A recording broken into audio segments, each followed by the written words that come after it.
I'm Trent Shelton, founder of Rehab Time, author of the best-selling book, The Greatest You. I'm a former NFL player, spent 3 years in the NFL, but I hit my lowest point in that process by getting cut and released.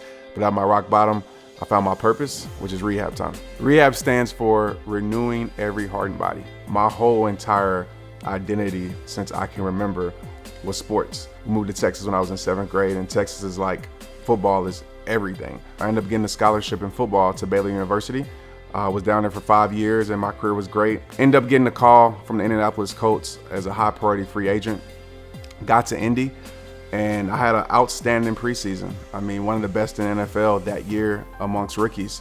3 weeks into me living in Indy, I get a call from the Colts again and they cut me. So at that point, that was my first taste of, okay, this is a business. And so I drive from Indy to Texas, which is a long drive, 13, 14-hour drive after you get cut. And I'm thinking like, what am I gonna do with my life? Everybody knows me. If I'm here, that means I got cut. So I stayed inside my mom's house, depressed, stressed, all these things, but still smiling for the cameras, I like to say, but dying behind the scenes, telling people, I'm all right, I'm good, but I wasn't good at all. 2 weeks, maybe a week or two later, I get a call back from Indy. They want me back, so I go back up there.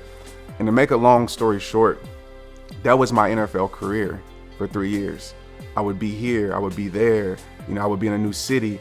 And in that process, I had the birth, my son, Tristan. And me and Maria at the time, we wasn't together, so it definitely wasn't planned. And that hit me like, man, what am I gonna do with my life? I'm getting cut, I'm getting released, I don't have any job security. My life is all over the place, now I have a son on the way. What am I gonna do?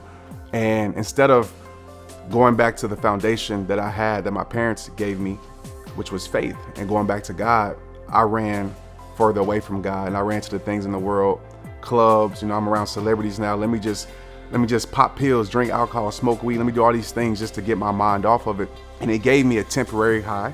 It gave me a temporary escape. But once those things were off, I was back dealing with my reality. And you can fool perception, but you can't fool reality.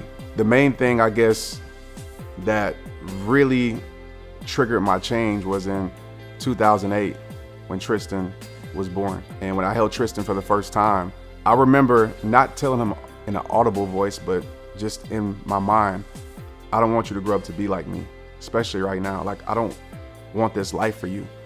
And that hurt me when I said that. As a parent, your choices will become your children's consequences. And for me, I was like, nah, I have to change. So Tristan was the start for me becoming a better man. I was with the Seattle Seahawks and I got released after the season with Seattle. But I was on the road. I like to call it the rehab road. I was living rehabish, meaning that I was changing, but I was still 1 foot in, 1 foot out. I was laying down looking around my room, looking at trophies and pictures of my son. I knew football wasn't gonna be it for me, even though I still had time to prove myself. But I wasn't confident in that. So I asked God, like, is this gonna be it? And I started crying. And something came over me. And I said, it's rehab time.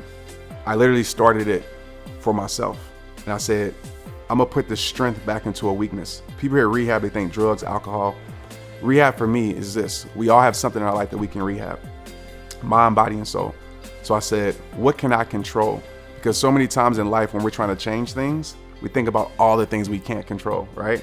And so I said, what can I control? Well, I can control my fitness. I can control my spiritual walk. I can control my mindset. I started working out. I started getting to my word. I started reading books. I started writing.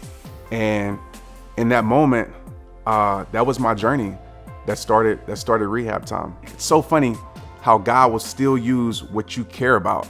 Because I had one more shot at the NFL. The NFL stands for not for long, by the way. So you have 3 years pretty much to prove yourself. And so I had one more shot with the Washington Redskins. And in 2009, I signed with the Redskins and same thing. I get cut and released, but I'm in a better mindset now. Like I know now there's something bigger than just football for my life. And that's what started rehab time. That's what I want to do, whether it be from a spiritual level, fitness level, just a holistic change. I want to be able to impact lives, but I knew that started with myself. That's why I always say it all starts with you. So I wrote a book and it's called The Greatest You. I really want people that pick up this book to turn their pain into their power. And if you're a person that's watching this and say, well, I don't have any pain, you have pain. But if you're a person that's saying that there's always a next level to your life and that greatest you is not anything external. And that's the whole part of this book. It's not like the world has the greatest you. It's not like you have to become something. A lot of this book is about unbecoming and realizing the greatest you is inside you.